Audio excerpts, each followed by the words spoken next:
যারা ফিলিস্তিনি বাচ্চাদের ভিডিও দেখে চোখের পানি ফেলি, কিন্তু আমাদের ওয়াশরুমে গেলে হ্যান্ড ওয়াশটা দেখা যায় ইহুদিদের। আমাদের ওয়াশরুমে গেলে দেখা যায় সাবানটা কেনা হয়েছে যে সাবানটা আমি টাকা দিয়ে কিনে এনেছি আমার পকেট থেকে, সেটা ইহুদিদের তৈরি করা। আমি যে সফট ড্রিঙ্কসটা গিলছি ডক করে, সেটা ইহুদিদের তৈরি করা।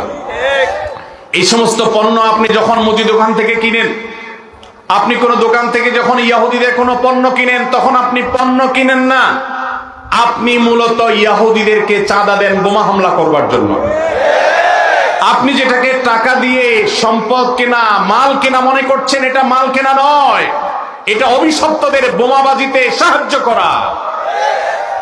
লজ্জার বিষয়, কার্যকরভাবে বাংলাদেশে এখনো পর্যন্ত ফিলিস্তিন ইস্যুতে আমরা একটা বয়কট কার্যকরভাবে করতে পারি নাই।